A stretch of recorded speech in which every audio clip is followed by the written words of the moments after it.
I come sick to the doctor of life, unclean to the fountain of mercy, blind to the radiance of eternal light, and poor and needy to the Lord of heaven and earth. Lord, in your great generosity, heal my sickness, wash away my defilement, enlighten my blindness, enrich my poverty, and clothe my nakedness.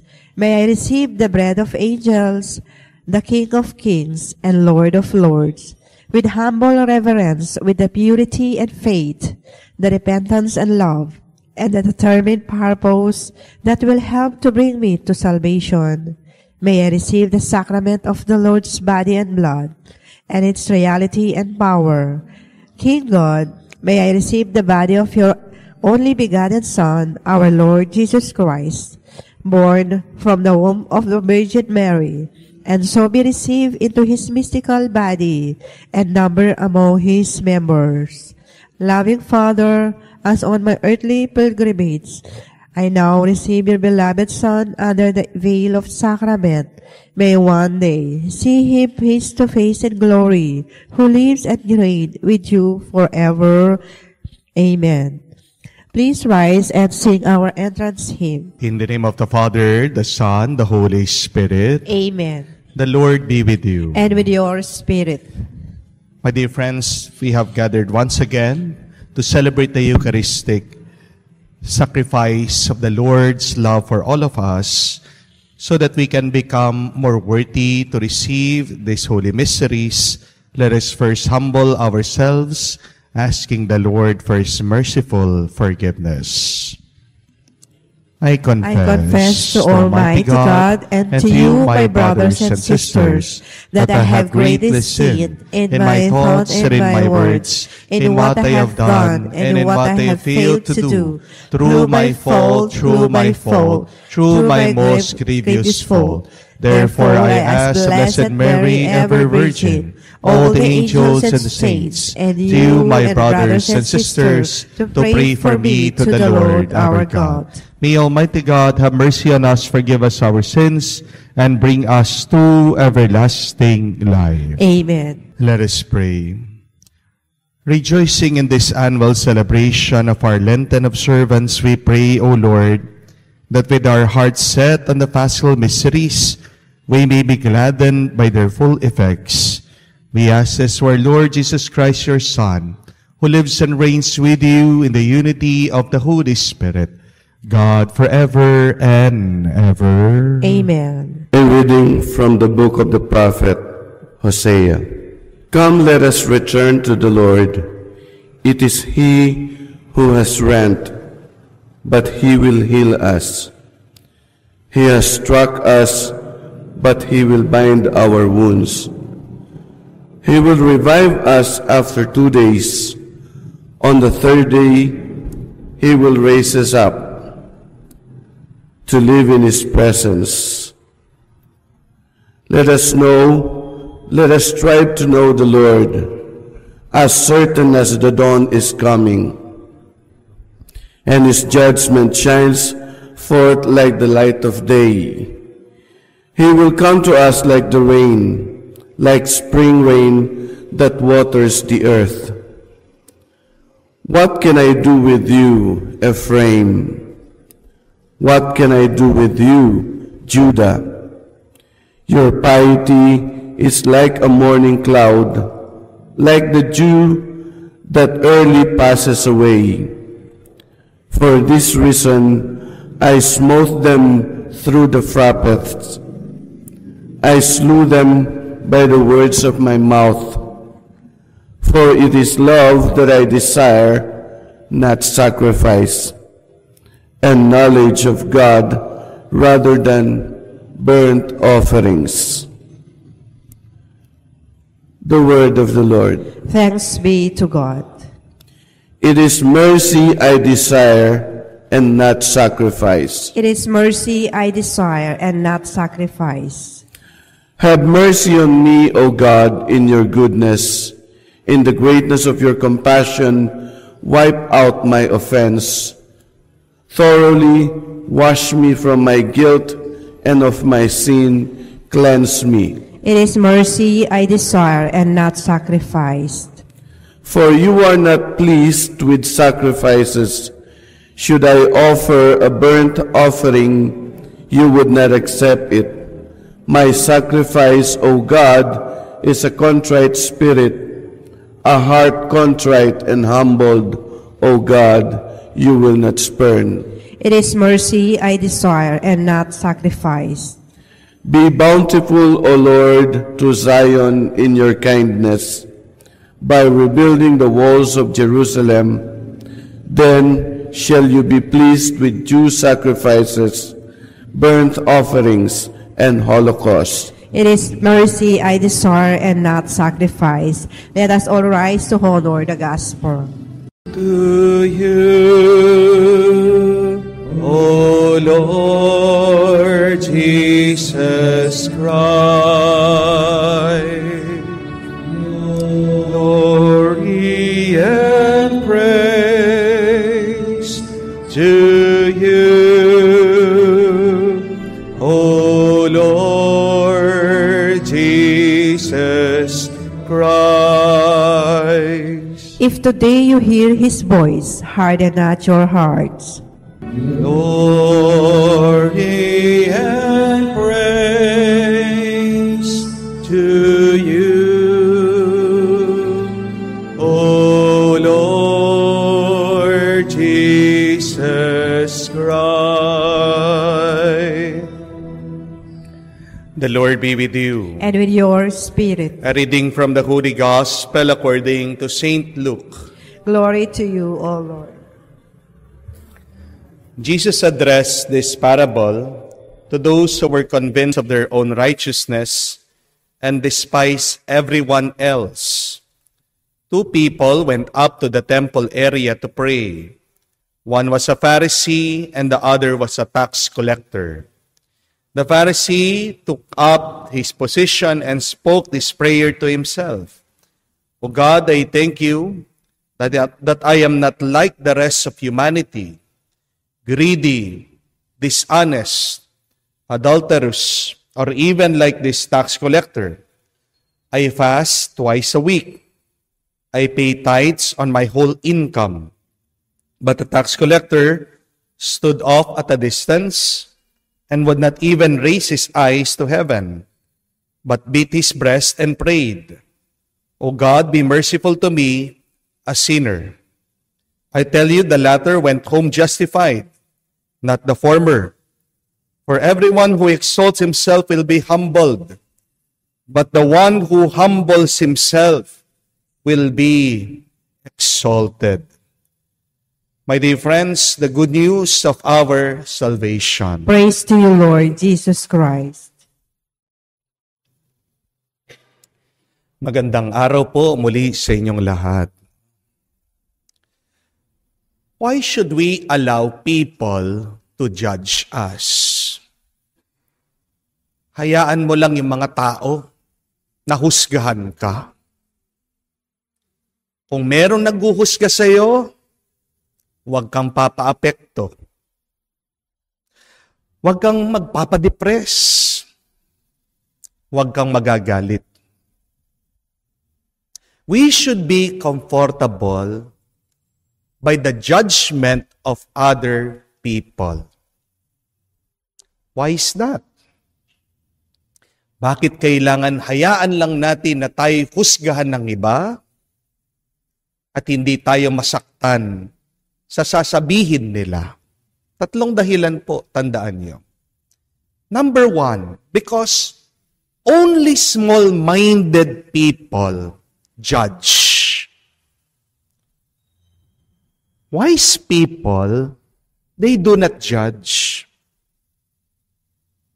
Intelligent people tries to understand others. Pag merong naghuhusga, tandaan niyo po, ang taong yan, makitid ang utak. Makitid ang pag-iisip. Hayaan mo na husgahan ka nila kasi pinapakita nila ang totoo nilang pagkatao. Ang mga mapanghusga, masasama ang ugali. Amen?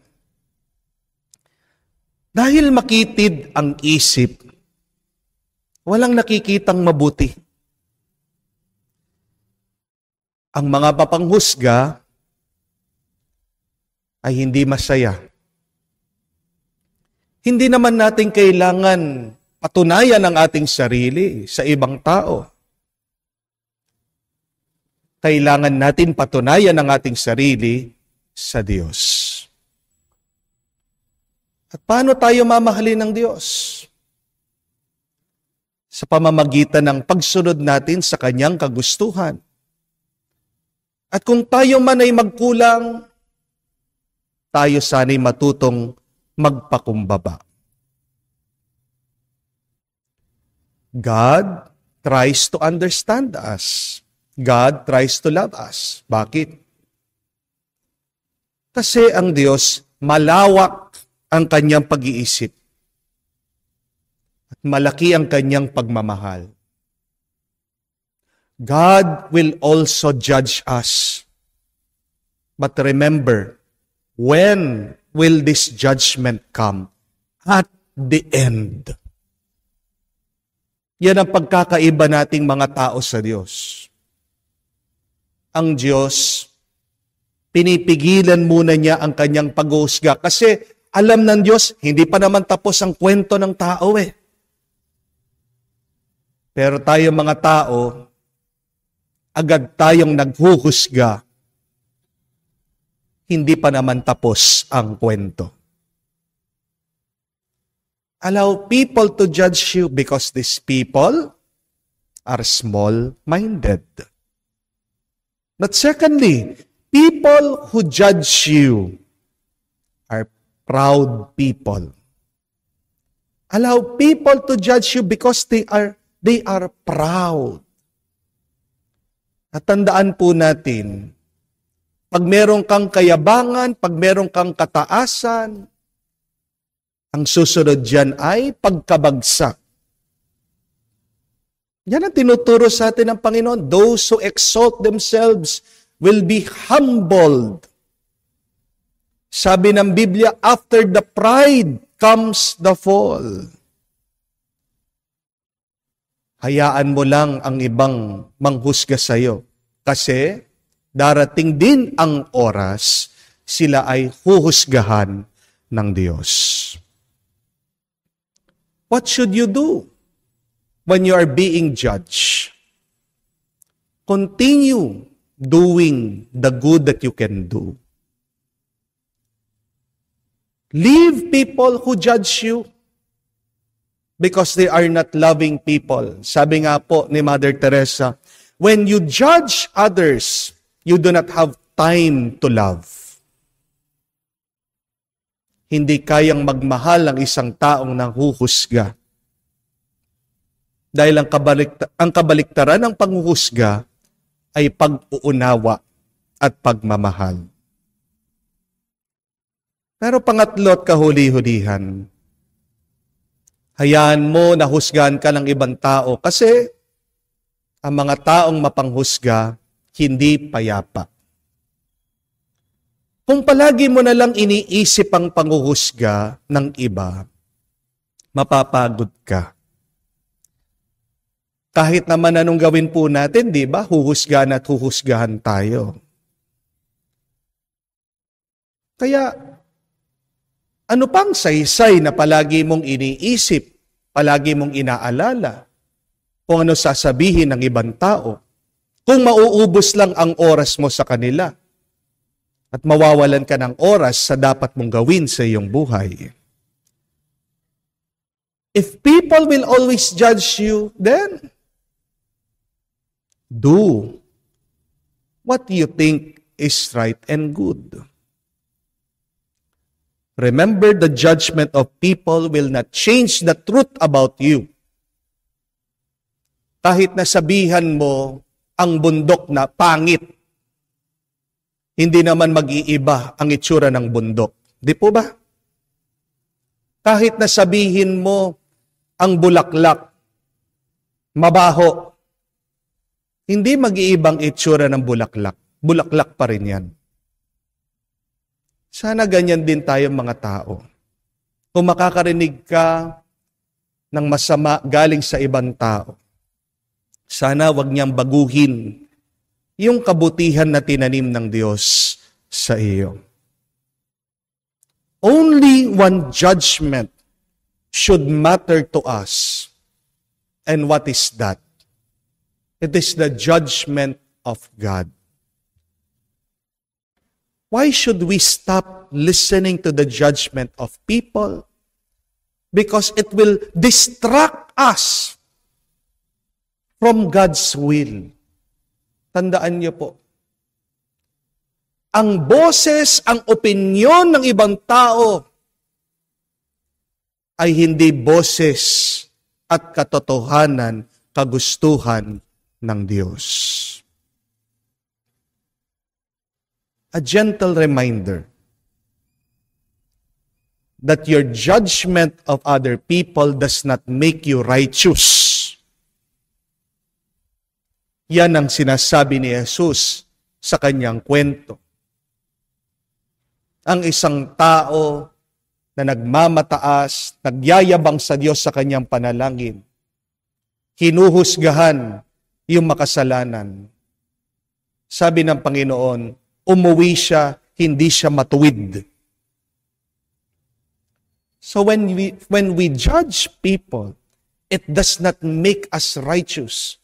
When we judge people, it does not make us good and holy before God. It is a great disservice that we do to our part. Lalo mo pang binababa ang iyong sarili sa mata ng Diyos. Pag hinuhusgahan mo, kinukutya mo, minamaliit mo ang ibang tao. Pero ikaw ay magiging mas matuwid, mas mamahalin ka ng Diyos kung marunong kang magpakumbaba sa Kanya. Do not let the judgment of other people affect you, but allow God's judgment on you affect you. At paano dapat tayo maapektuhan ng paghuhusga ng Diyos? Dapat naisin natin maging mas mabuti, maging mapagmahal, at maging mas makamuka niya. Kaya, dito po sa ating misa, pagdasal natin, natulungan tayong makinig, hindi sa paghuhusga ng ibang tao, kundi sa paghuhusga ng Diyos. Pag tayo hinuhusga ng Diyos, yan ay Kanyang binibigay sa atin, hindi para sumama ang ating nararamdaman. Lahat na nanggagaling sa Diyos ay para din naman sa ating kabutihan. Amen. Let us offer our prayers to the Lord, and for every prayer, let us say, Lord, hear our prayer. Lord, hear our prayer.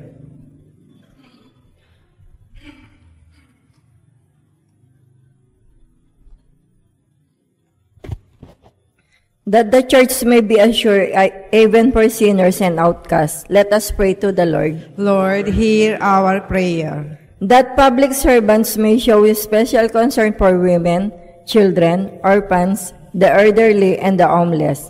Let us pray to the Lord. Lord, hear our prayer. That believers may defend their prayer and penance, especially in this season of Lent. Let us pray to the Lord. Lord, hear our prayer. Let us also include in our intention and thanksgiving of Hilda Canlas and family, Jovan Mayvel, Marisa Jerry Santa Cruz, Lito and Olive Baluyut and family, for the birthday blessing of Reverend Father Ramon Macasyog, Most Reverend Pasiano B. Aniceto, our Archbishop Emeritus, for wedding anniversary of Roel and L.D. Giao, for the death anniversary of Rosalina Manguera, Somira, and for the eternal rest and peace of the soul of Rosario and Marlene, Conrado Victoria, Fernando Jr. Encarnacion, James Fitzgerald, Michael Raimundo, and Florencia. Let us pray to the Lord. Lord, hear our prayer. Father, you search our hearts and discern our needs.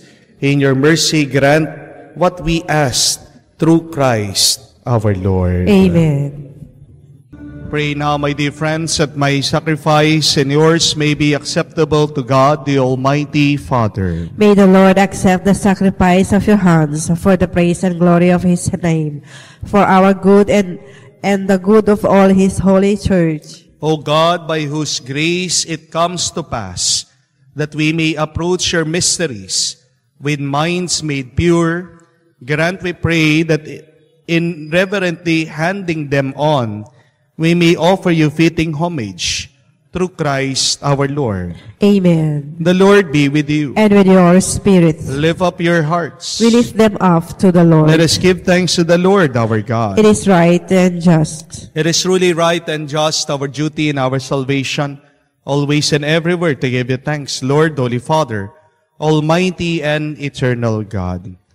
For you will that your self-denial should give you thanks, humble our sinful pride, contribute to the feeding of the poor, and so help us imitate you in your kindness. And so we glorify you with countless angels, as with one voice we now acclaim. You are indeed holy, O Lord, the fount of all holiness. Make holy, therefore, these gifts, we pray. At the time when he was betrayed and entered willingly into his passion, he took bread and giving thanks, broke it, gave it to his disciples, saying, "Take this, all of you, and eat of it. For this is my body, which will be given up for you." In a similar way, when supper was ended, he took the chalice, and once more giving thanks, gave the chalice to his disciples, saying, "Take this, all of you, and drink from it. For this is a chalice of my blood, the blood of the new and eternal covenant, which will be poured out for you and for many, for the forgiveness of sins. Do this in memory of me." Therefore, as we celebrate the memorial of his death and resurrection, we offer you, Lord, the bread of life and the chalice of salvation, giving thanks that you have held us worthy to be in your presence and minister to you. Humbly we pray that, partaking of the body and blood of Christ, we may be gathered into one by the Holy Spirit. Remember, Lord, your church spread throughout the world. Bring her to the fullness of charity, together with Francis, our Pope, Florentino, our Archbishop, and all the clergy. Remember also our brothers and sisters who have fallen asleep in the hope of the resurrection, and all who have died in your mercy. Welcome them into the light of your face. Have mercy on us all, we pray, that with the Blessed Virgin Mary, Mother of God, with Saint Joseph, her glorious spouse, with your blessed apostles and all the saints who have pleased you throughout the ages, we may merit to be co-heirs of eternal life, and may praise and glorify you through your Son, Jesus Christ. To him, with him, in him, O God, Almighty Father, in the unity of the Holy Spirit, all glory and honor is yours forever and ever. Deliver us, Lord, we pray, from every evil. Graciously grant peace in our days, that by the help of your mercy, we may be always free from sin and safe from all distress, as we await the blessed hope and the coming of our Savior, Jesus Christ. For the kingdom, the power, and the glory are yours, now and forever. Lord Jesus Christ said to your apostles, "Peace I leave you, my peace I give you. Look not on our sins, but on the faith of your church, and graciously grant her peace and unity in accordance with your will. For you who live and reign forever and ever. Amen. The peace of the Lord be with you always. And with your spirit. Let us offer each other the sign of peace. Peace be with you. Peace be with you. Kapayapaan po sa inyong lahat.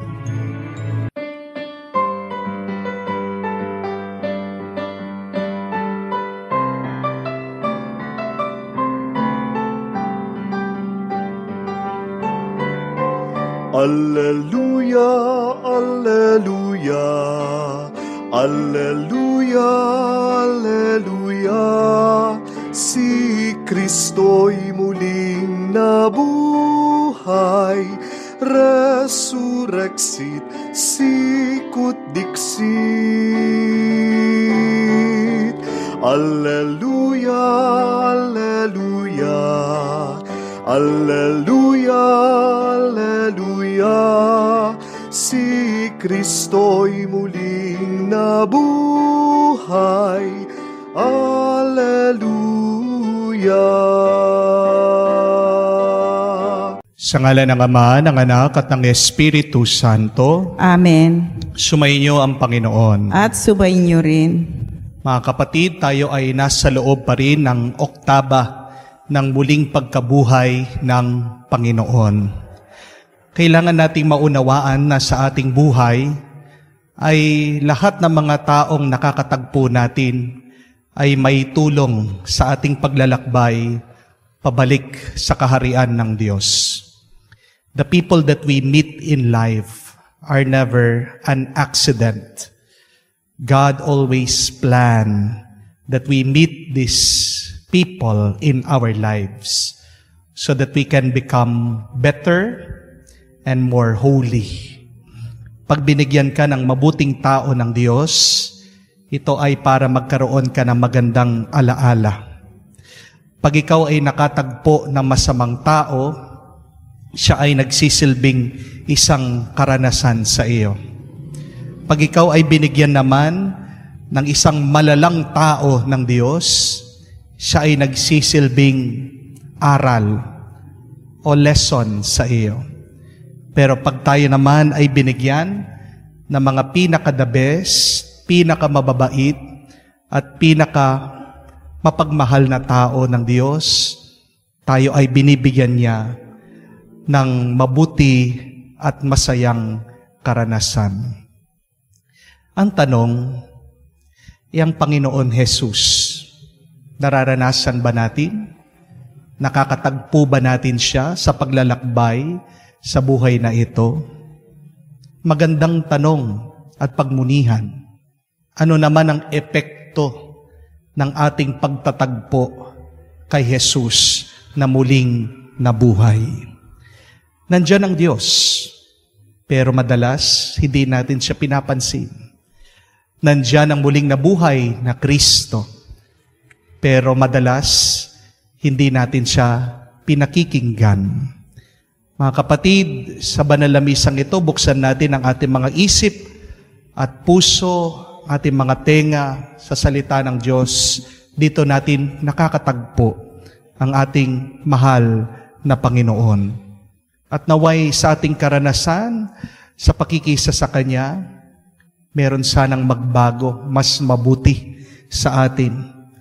Maging mabuti sana ang ating pag-iisip, mapuno sana ng tuwa ang ating puso, maging mas payapa tayo sa ating pamumuhay, at maging mapagmalasakit tayo sa ating pakikitungo sa ating mga kapwa. Sa napakaraming beses na kung saan, dahil sa dami ng ating mga ginagawa, dami ng ating mga iniisip, hindi man natin napansin o nasumpungan o naramdaman na katabi pala natin ang Diyos.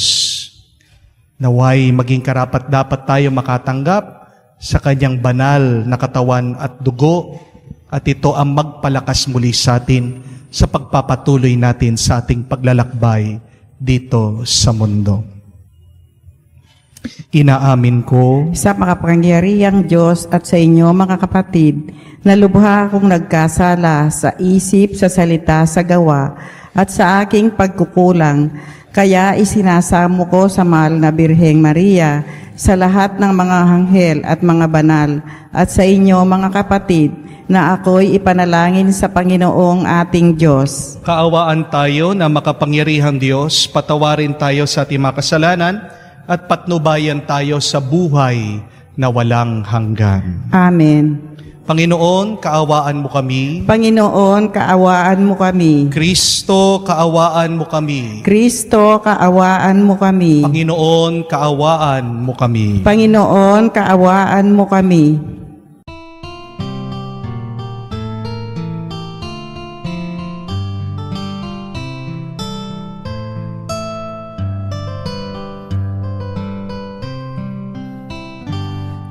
Maluwalhati sa Diyos sa kaitaasan, kaloob sa lupa ay kapayapaan.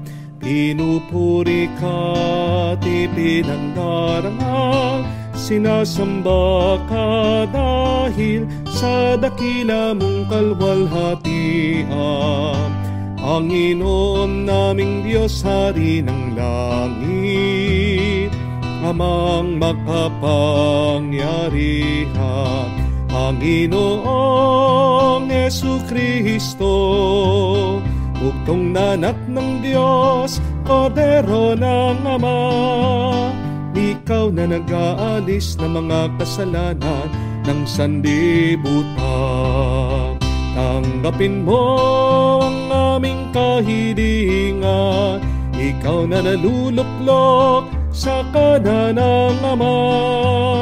Maawa ka sa amin, ikaw lamang ang banal, Panginoong Jesucristo, kasama ng Espiritu, sa luwalhati ng Ama. Amen, Amen, Amen, Amen. Manalangin tayo. Ama naming makapangyarihan, pinagkaisa-isa mo ang iba't ibang mga tao para sambahin ang ngalan mo. Ang mga isinilang na muli sa tubig ng binyag ay magkaisa nawa sa pananalig at pagkamatapat. Sa pamamagitan ni Jesucristo, kasama ng Espiritu Santo, magpa sa walang hanggan. Amen. Pagbasa mula sa mga gawa ng mga apostol. Noong mga araw na iyon, samantalang nakahawak ang pinagaling ni na Pedro at Juan sa kanila sa may portiko ni Solomon. Patakbong lumapit sa kanila ang mga taong takang-taka sa nangyari. Pagkakita ni Pedro sa mga tao, kanyang sinabi, "Mga Israelita, bakit kayo nanggigilalas sa nangyaring ito? Bakit ninyo kami tinitignan ng ganyan? Akala ba ninyo na palakad namin siya sa pamamagitan ng sarili naming kapangyarihan o kaya'y dahilan sa aming kabanalan? Ang Diyos ni na Abraham, Isaac at Jacob, ang Diyos ng ating mga ninuno, ang nagbigay ng pinakamataas na karangalan sa kanyang lingkod na si Jesus. Ngunit siya'y ibinigay ninyo sa may kapangyarihan at itinakwil sa harapan ni Pilato. Gayong ipinasiya na nitong palayain siya. Itinakwil ninyo ang banal at matuwid at isang mamamatay tao ang hiniling ninyong palayain. Pinatay ninyo ang pinagmumulan ng buhay, ngunit siya'y muling binuhay ng Diyos. At saksi kami sa bagay na ito. Ang kapangyarihan ng pangalan ni Jesus ang nagpagaling sa lalaking ito. Nangyari ito dahil sa pananalig sa kanyang pangalan. Ang pananalig kay Jesus ang lubusang nagpagaling sa kanya, tulad ng inyong nakikita. At ngayon, mga kapatid, batid kong hindi ninyo nalalaman ang inyong ginawa, gayon din ang inyong mga pinuno.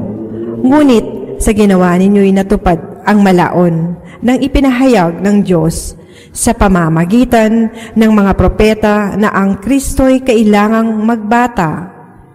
Kaya't magsisi kayo at magbalik loob sa Diyos upang pawiin niya ang inyong mga kasalanan at bigyan kayo ng kaunting panahon ng pamamahinga. At susuguin niya si Jesus, ang Mesiyas, na hinirang niya para sa inyo. Siya'y dapat munang manatili sa langit hanggang sa dumating ang panahon ng pagbabago ng lahat ng bagay, ayon sa ipinahayag ng Diyos sa pamamagitan ng kanyang mga banal na propeta mula pa noong una. Sinabi ni Moises, Ang Panginoon inyong Diyos ay pipili ng isa ninyong kalahi at gagawing propetang tulad ko. Pakinggan ninyo ang lahat ng sasabihin niya sa inyo, at lahat ng hindi makikinig sa propetang yaon ay ihihiwalay sa bayan ng Diyos at lilipulin. Nagpahayag din tungkol sa mga araw na ito ang mga propeta, mula kay Samuel at lahat ng sumunod sa kanya. Ang mga pangako ng Diyos sa pamamagitan ng propeta ay para sa inyo.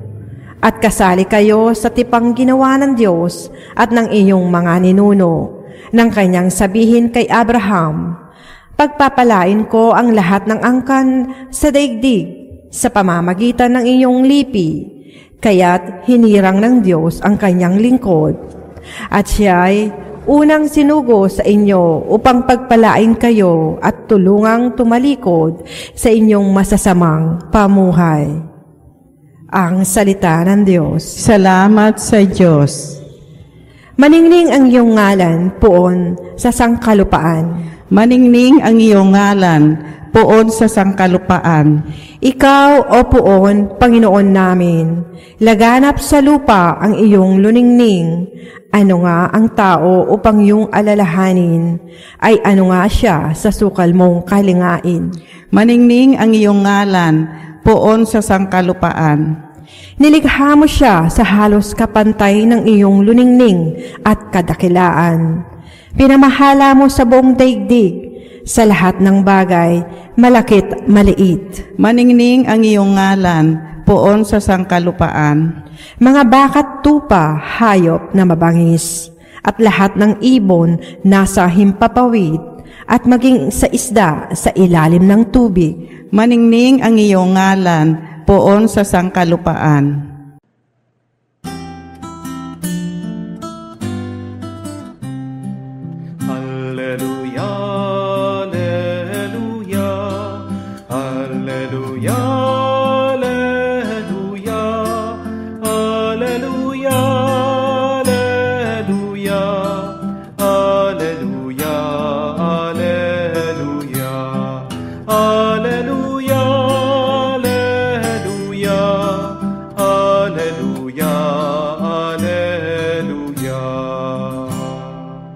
Araw ngayong gawa ng Diyos, magdibang tayo ng lubos, purihin ang manunubos. Sumainyo ang Panginoon. At sumainyo rin. Ang mabuting balita ng Panginoon ayon kay San Lucas. Papuri sa iyo, Panginoon. Noong panong iyon, samantalang sinasalaysay na mga alagad ni Jesus ang nangyari sa daan at kung paano nila siya nakilala, nang pagpipirapirasuhin niya ang tinapay, si Jesus ay tumayo sa gitna nila. Sumainyo ang kapayapaan, sabi niya sa kanila.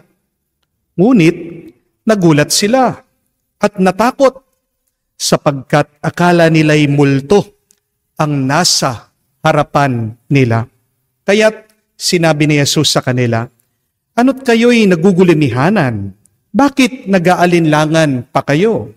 Tingnan ninyo ang aking kamay at paa. Ako nga ito, hipuin ninyo ako at pagmasdan. Ang multo'y walang laman at buto, ngunit ako'y mayroon, tulad ng nakikita ninyo. At pagkasabi nito, pinakita niya sa kanila ang kanyang mga kamay at paa. Nang hindi pa rin sila makapaniwala dahil sa malaking galak at pagkamangha, tinanong sila ni Jesus, may makakain ba kayo riyan? Siya'y binigyan nila ng kaputol ng isdang inihaw. Kinuha niya ito at kinain sa harapan nila. Pagkatapos, sinabi na mga alagad, ito ang tinutukoy ko nang sabihin ko sa inyo nung kasama-sama pa ninyo ako. Dapat matupad ang lahat ng nasusulat tungkol sa akin sa kautusan ni Moises, sa mga aklat ng mga propeta at sa aklat ng mga awit. At binuksan niya ang kanilang pag-iisip upang maunawaan nila ang mga kasulatan. Sinabi niya sa kanila, ganitong nasusulat, Kinakailangan magbata ng hirap at mamatay ang Mesiyas at muling mabuhay sa ikatlong araw. Sa kanyang pangalan, ang pagsisisi at kapatawaran ng mga kasalanan ay dapat ipangaral sa lahat ng bansa. Magmula sa Jerusalem, kayo ang mga saksi sa mga bagay na ito. Mga kapatid, ang mabuting balita ng ating kaligtasan. Pinupuri ka namin, Panginoong Jesucristo. Magandang araw po muli sa inyong lahat. At Happy Easter po sa inyong lahat. Dasal at dalangin ko po na sana ngayong muling nabuhay ang Panginoon ay nabuhayan din kayo. Ngayong Easter is, dito po lumilitaw ang liwanag. Sana nakikita nyo na din ang bagong liwanag o bagong pag-asa sa inyong buhay, gitna ng inyong mga problema. At patuloy po ang ating pagkanta. Hallelujah! Ibig sabihin, praise the Lord. Let us continue praising God in the midst of our challenges in life. Makikita niyo po, yan ay malaking tulong sa inyo para magkaroon kayo ng panibagong buhay at panibagong lakas. Amen? Amen. Tanong ko lang po sa inyo, nag-alarm clock po ba kayo? Bago po kayo matulog, nagseset po ba kayo ng alarm clock? Iba pong usapan yung nagigising ba kayo sa alarm clock? Pero sa tingin ko naman po, halos tayong lahat, hindi po ba nakasanayan na nating mag-set ng alarm bago tayo matulog? Pero alam niyo po ba, meron pong 4 na klaseng tao, depende po sa paggamit nila sa alarm clock. Matutukoy mo yung ugali ng isang tao doon sa reaction niya doon sa alarm clock. Sino po yung 4 na klaseng taong ito? Una po, meron pong tao na kahit na narinig na niya yung alarm, hindi pa rin nagigising. Napakalakas po nung tunog ng kanyang alarm clock. Magigising na po lahat ng mga natutulog sa bahay, pati po yung kanyang kapitbahay. Mabubulabog na po yung manok, yung pusa, yung aso, yung kanilang mga alaga sa bahay, lahat na po ay gising. Puwera lang siya. Mahimbing ang kanyang tulog. Yan yung mga taong mahilig natutulog at ang hirap gisingin. Ano po ang mga taong yan? Ang tawag ko po ay mga sleepers, mga mahilig natutulog. Yung pangalawang klaseng tao ay yung mga tao na pag narinig nila kanilang alarm clock, magigising naman. Sandali. Pero nung gagawin, pipindutin ulit yung cellphone. Yung snooze button. Minsan, yan yung mga tao na ang dami pong sineset na alarm. 5 minutes, 10 minutes, 15 minutes. Pag nag-alarm na, papatayin, extend yung tulog. Pinopostpone, pinagpapaliban yung kanilang paggising. Sila yung mga taong sinasabing, konti pa, mamaya na. Ang tawag ko po sa mga taong yan, sila po yung mga snoozers. Mga medyo tamad. Yung pangatlong klaseng tao ay yung mga tao na pag narinig yung alarm, magigising naman, tatayo agad. Hindi na po i-snooze, pero nandun pa rin po sila sa kanilang kama. Minsan, sila yung mga taong magtatrabaho ng kakaunti, pero pagkatapos po ng kanilang ginawa, babalik po sila dun sa kanilang kama. Sila po yung mga tao na konting trabaho, pero agad napapagod, babalik at babalik dun sa kama. Sila din po yung mga tao na minsan pagkagising, nagmumuni-muni, tinatanong, bakit ba ako buhay? Ano kayang gagawin ko? Sila po yung mga taong tinatawag kong the fallers. Falling again, sleeping again, bumabagsak, bumabalik ulit dun sa kama. Parang hinahatak sila ng kanilang mga higaan. Medyo mahina po ang kanilang determinasyon. Pero yung mga pang-apat na klase ng tao, sila po yung madalas nauuna pang nagigising sa kanilang alarm clock. O pag narinig nila yung unang tunog ng kanilang alarm, papatayin. Tatayo na agad sa kama, magtatrabaho na, maliligo na, papasok na, magsisipag na, makikipagbuno na sa buhay. Ang tawag ko po sa mga taong yan, sila po yung mga wakers. Agad nagigising dahil sila ay inspired. Alam nila ang kahulugan ng kanilang buhay. Alam nila ano dapat ang kanilang gawin. Klaro sila sa kanilang mga panaginip at pangarap sa buhay. At nauunawaan nila na hindi nila makakamtan ang kanilang gusto sa pagtulog lang. Ang tanong ko po sa inyo mga kapatid, saan po kayo dito sa apat na klaseng tao? Kayo po ba yung mga sleepers? Yung mga gusto na lang na nananaginip? Yung gusto nila na buong araw nandun lang sila sa kanila mga kama? O yung pangalawa, kayo po ba ay mga snoozers? Yung mga pinagpapaliban, yung pwede naman nilang gawin. Sila yung mga may manyana habit, mamayana, magagawa ko din yan. Hanggang mabubulaga sila na sa kakapostpone, hindi nila nagawa yung kailangan nilang gawin. O kayo ba yung pangatlong klaseng tao? Yung mga fallers, yung mga mahihina ang kanilang loob, yung mga agad napapagod, yung konting trabaho lang ay agad gustong huminto na, magpahinga na, balik ng bahay, balik sa kama. O baka naman kayo yung pang-apat, mga wakers, mga determinado, mga may pangarap, mga inspired. Saan po kayo dyan? Mga kapatid, bakit ko sinasabi ito? Kasi hindi ka magkakaroon ng gana kung wala sa iyo ang espiritu ng muling nabuhay na Panginoon. Kita niyo po sa ating ebanghelyo, nagpakita si Jesus na pinatay pero muling nabuhay. At anong ginawa niya sa kanya mga alagad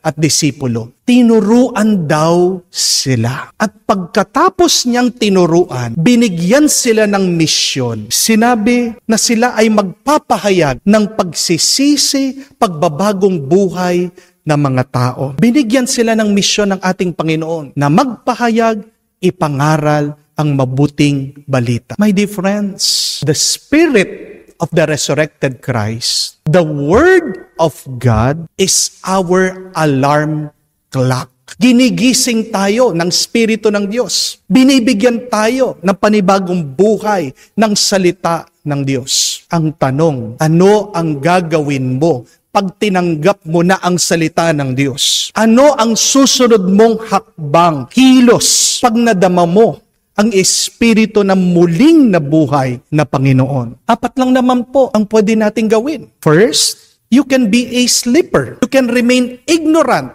mangmang, hindi pinapansin. Naririnig mo, pero wala kang gagawin. Marami po mga taong ganyan. Hindi po ba? Alam nila, nakikita nila sa Facebook, naririnig naman nila ang salita ng Diyos. Alam nila sa kanilang mga konsensya. Pero tingnan niyo po, wala kayong makikitang kilos. Walang pagbabago sa kanila. Sila pa rin nananatili dun sa masamang ugali. Tinutulugan nila yung mabuti na pwede nilang gawin. Sleepers, natutulog lang, unconscious, hindi mulat. Pangalawa, pwede ka rin naman maging snoozers, pinagpapaliban mo. Narinig mo ang salita ng Diyos, nararamdaman mo, alam mo sa sarili mo, anong kailangan mong gawin. Pero ano sinasabi mo? Bukas na lang, mamaya na. Kasi masyado ka pang nag-i-enjoy sa iyong pagkakasala. Kasi ayaw mo magbago dahil para sa iyo mahirap ang pagbabago. Pinagpapabukas yung magagawa nilang tama ngayon. O baka pangatlo, ang yung reaction ay pwede kang maging followers.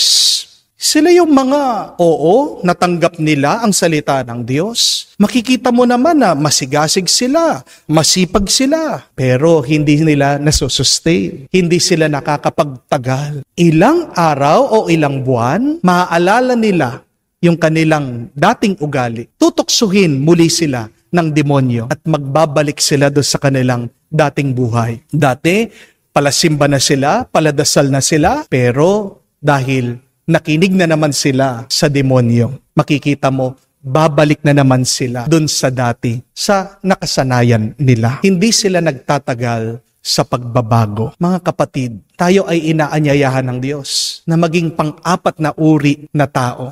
To be wakers. Ang magising na tayo sa ating pagkatulog. Ang umalis tayo sa komportableng kama ng pagkakasala. Pag tinanggap mo na ang salita ng Diyos, kung nauunawaan mo, kung nararamdaman mo ang presensya ng Diyos, naway yan ang magbigay ng lakas sa iyo at gana. Naway ang grasya ng Diyos ang magtuloy-tuloy mapagbago ang iyong kaisipan at naway din sa pamamagitan mo may mapagbago kang tao. Amen? paggising ka na, huwag ka nang matutulog. Paggising ka na, gamitin mo ang buhay mo para makatulong ka, para makagawa ka ng mabuti, at sa pamamagitan nito, magkaroon ka ng mabuting bunga. Ang tanong lang, nararamdaman niyo ba ang Diyos sa inyong buhay? Ano ang gagawin mo ngayon na naririnig mo ang salita ng Diyos?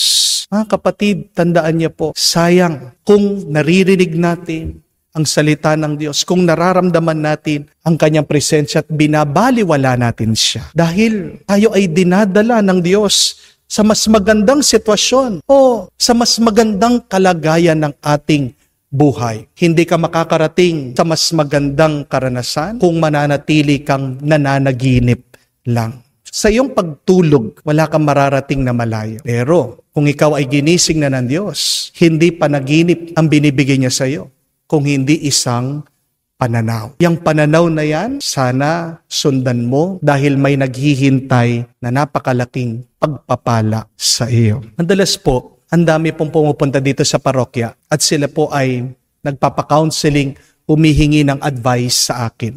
At madalas, isa lang naman po ang advice ko sa kanila. Sinasabi ko na magdasal, pero ito yung tanong. Itanong nyo sa Diyos, itanong nyo kay Jesus, ano ba ang gusto niyang pagawa sa inyo? Pray the prayer of Jesus. Father, what is your will? Dahil, pinapaalala ko po sa mga tao, totoo yung turo ni Jesus. Ask and you shall receive. Ask, hindi lang po ibig sabihin humingi. Ask, ibig sabihin ay magtanong. Magtanong kayo sa Diyos at hindi tayo mapapahiya.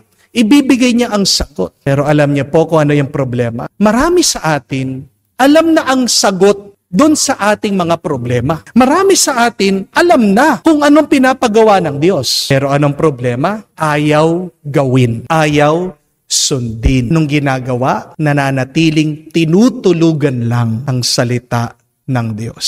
Nananatili na hindi pinapansin ang kagustuhan ng Ama. Mga kapatid, sayang ang presensya ng Diyos.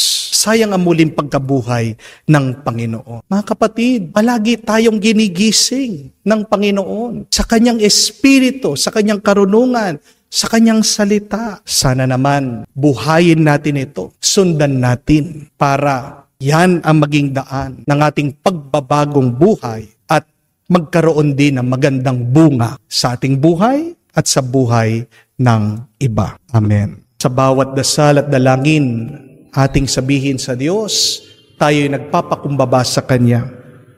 Panginoon, dinggin mo kami. Panginoon, dinggin mo kami bilang isang simbahan, naway maging tapat kami sa pagpapahayag sa Ebanghelyo ng pagsisisi at pagpapatawad. Manalangin tayo sa Panginoon. Panginoon, dinggin mo kami. Sa pagkilala sa kabutihan ni Kristo, ang Panginoong muling nabuhay, mahihatid nawa natin ang katarungang panlipunan para sa lahat. Manalangin tayo sa Panginoon. Panginoon, dinggin mo kami. Ang banal na kasulatan naway makapagbigay ng kaliwanagan sa mga nasa kadiliman ng kasalanan at kawalan ng pag-asa. Manalangin tayo sa Panginoon. Panginoon, dinggin mo kami. Sa katahimikan po ng ating puso, sabihin din natin sa Diyos ang ating mga personal na pangangailangan.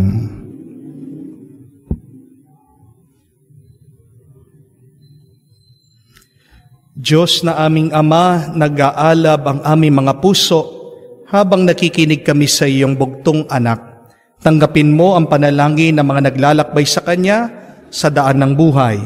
Hinihiling namin ito sa pamamagitan ni Kristo, aming Panginoon.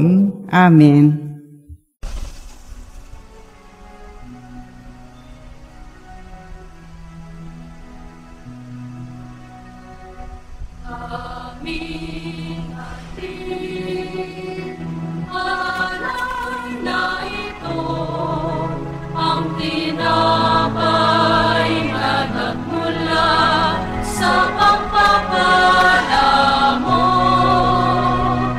At tanggap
Manalangin kayo mga kapatid, para ng ating mga paghahain ay kalugdan ng Diyos, Amang makapangyarihan.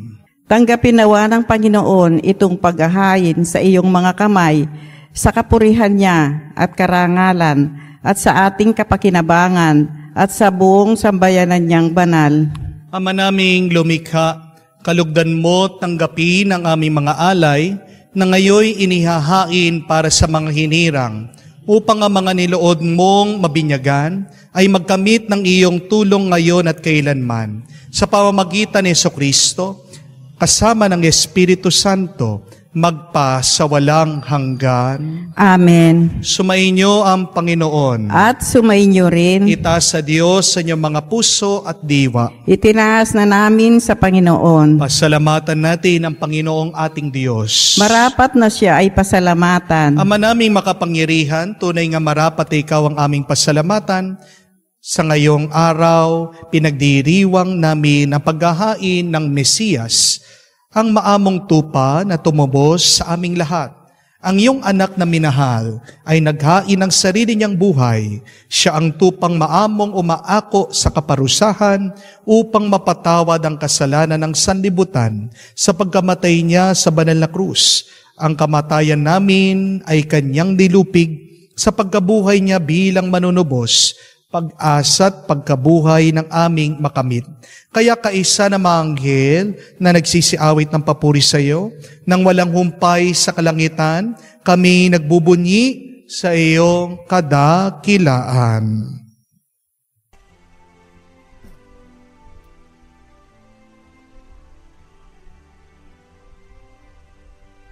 Santo, Santo, Santo, Panginoong Diyos ng mga hukbo, napupuno ang langit at lupa ng kadakilaan mo.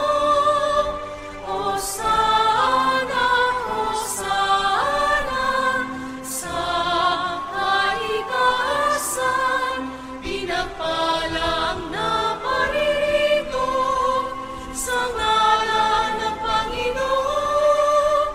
Hosana, Hosana, sa kaitaasan. Hosana, Hosana, sa kaitaasan.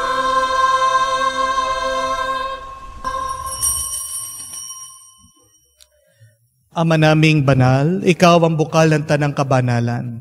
Kaya't sa pamamagitan ng iyong Espiritu, gawin mong banal ang mga kaloob na ito, upang para sa amin maging katawan at dugo ng aming Panginoong Hesukristo. Bago niya pinagtiis ang kusang loob na maging handog, hinawakan niyang tinapay, pinasalamatan kanya, pinaghati-hati niya iyon, inabot sa kanyang mga alagad at sinabi, tanggapin ninyong lahat ito at kanin. Itong aking katawan na ihahandog para sa inyo.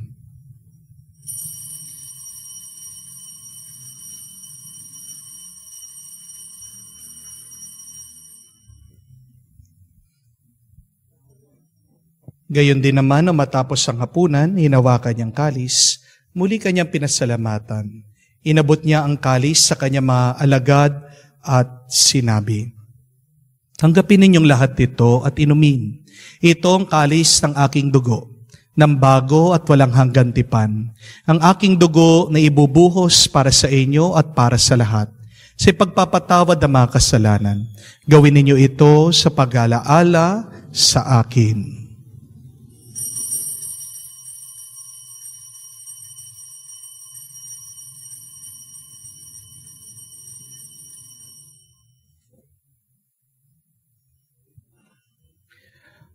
Ang misteryo ng pananampalataya.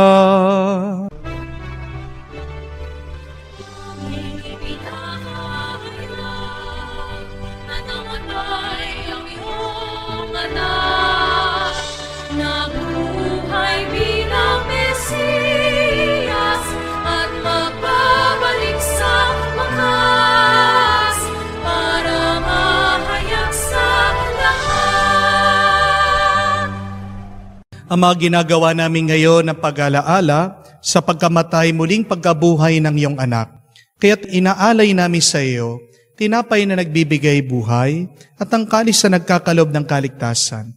Kami nagpapasalamat dahil kami yung minarapat na tumayo sa harap mo para maglingkod sa iyo. Sinasamo namin kami magsalo-salo sa katawan at dugo ni Kristo ay mabuklod sa pagkakaisa sa pamamagitan ng Espiritu Santo. Amalingapin mong iyong simbahan, laganap sa buong daigdig. Puspusin mo kami sa pag-ibig. Kaisa ni Francesco, ang aming Papa, Florentino, aming Arsobispo, at ng Tanang Kaparian. Alalahanin mo rin ang aming mga kapatid na nahihimlay may pag-asang muling mabubuhay. Gayon din lahat ng mga pumanaw, kawan mo't sila't patuloyin sa iyong kaliwanagan. Kawan mo't pagindapating kaming lahat, makasalo sa iyong buhay na walang wakas. Kaisa na mahal na Birhen Maria, Ina ng Diyos, kaisa na mga apostol, lahat ng mga banal na namumuhay dito sa daigdig na kalugod-lugod sa iyo. May pagdiwang nawa namin ng pagpupuri sa kararangal mo sa pamamagitan ng iyong anak aming Panginoong Heso Kristo. Sa pamamagitan ni Kristo, kasama niya at sa Kaniya, ang lahat ng parangal at papuri ay sa iyo, Diyos Ama, makapangyarihan, kasama ng Espiritu Santo, magpasawalang hanggan. Amen, amen, amen. Sa nakakagaling na utos sa turo ni Jesus, tayo ngayon ay magdasal ng lakas loob.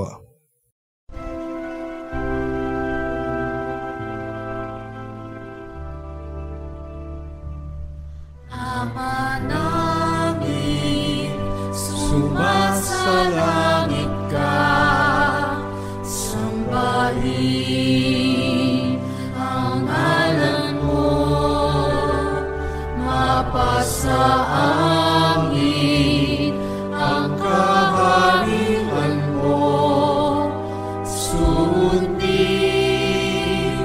ang loob mo dito sa lupa, para lang sa langit. Bigyan mo kami ngayon ng aming kakanin sa araw-araw, at patawarin mo kami sa aming mga sala, para ng pagpapatawad namin sa nagkakasala sa amin. At huwag mo kami ipahintulot sa tukso, at iadya mo kami sa lahat ng masama.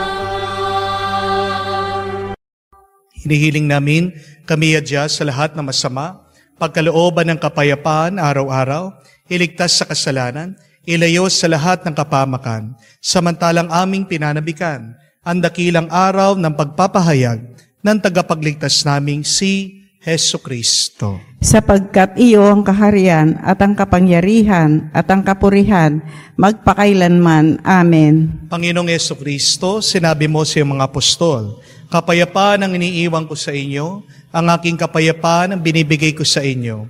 Tunghayan mo ang aming pananampalataya, huwag ang aming pagkakasala. Pagkalooban mo kami ng kapayapaan at pagkakaisa. Ayon sa iyong kalooban, kasama ng Espiritu Santo, magpa sa walang hanggan. Amen. Kapayapaan ng Panginoon ay laging sumainyo. At sumainyo rin. Magbigayan po tayo ng kapayapaan sa bawat isa. Peace be with you po. Kapayapaan po sa inyong lahat.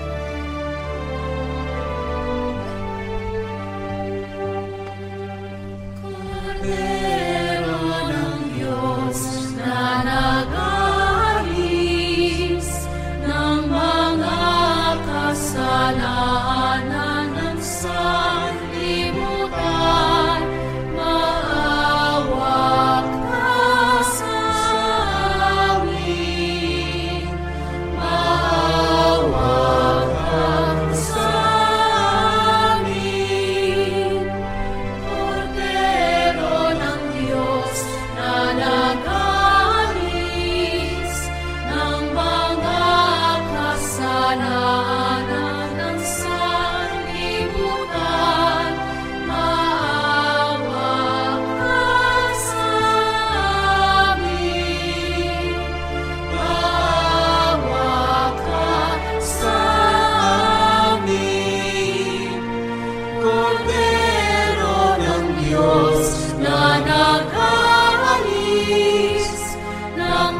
Mga kapatid, naririto ang ating Panginoong Jesucristo, ang Kordero ng Diyos. Nag-aalis na mga kasalanan ng sanlibutan. Mapalad tayong lumalapit sa piging ng Kordero. Panginoon, hindi ako karapat-dapat na magpatuloy sa iyo, ngunit sa isang salita mo lamang ay gagaling na ako.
Tumayo po tayo, manalangin tayo.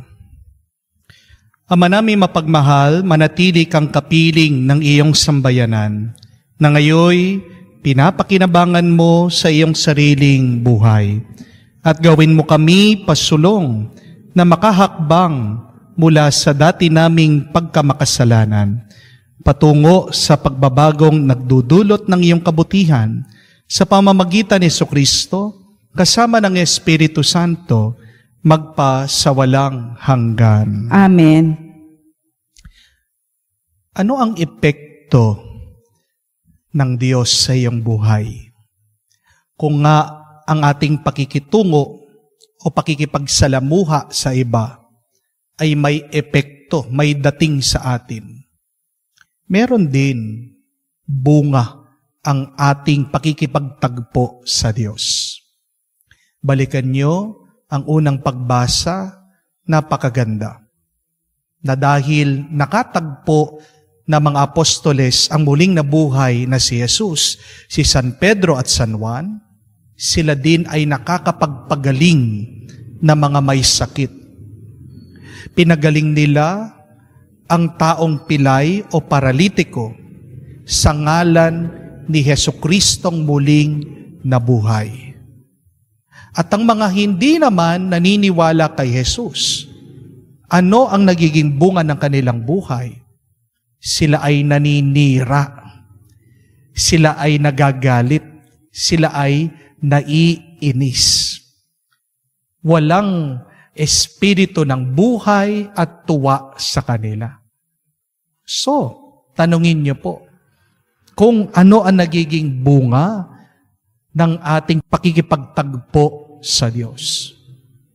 Baka naman, nandyan ang Diyos, pero dahil ikaw ay mahilig na natutulog, hindi mo siya pinapansin, walang bunga ang kanyang presensya sa iyong buhay. O baka naman, pinagpapaliban mo, tinatawag ka na niya sa isang panibagong buhay, pero sinasabi mo, mamaya na, mamaya na. Wala ding lilitaw na mabuti at maganda sa inyong buhay. O baka naman, inumpisahan mo na, pero bumalik ka na naman sa dati, ay hindi po hinog ang mabuting bunga sa inyong buhay. Kung magtitiis tayo at pagpapatuloy natin ang isang mabuting buhay, isang matuwid na buhay, isang tapat na buhay sa Diyos, makikita niyo po, mamumungang maraming grasya at pagpapala ang inyong buhay. So sa gitna ng inyong mga problema, may binabayaran ka mang utang, nag-aaway kayo, hindi kayo magkaintindihan ng iyong asawa, matigas ang ulo ng iyong anak, may sakit ka, nag-aalala ka. Sa gitna ng iyong mga problemang ito, seek first to encounter Christ and allow the Word of God, His teaching, to wake you up so that this would become your light and your guide in the journey of life. Pinagdarasal ko po na pag kayo ay nagising na ng Diyos, sana tuloy-tuloy na. Huwag na kayong babalik sa kama ng kasalanan at katamaran. Sumainyo ang Panginoon. At sumainyo rin.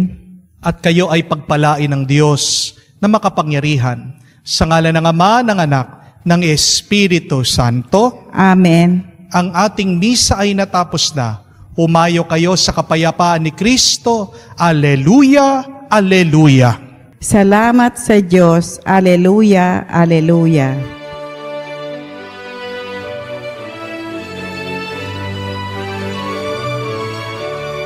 Si Jesus, tayo'y nabuhay.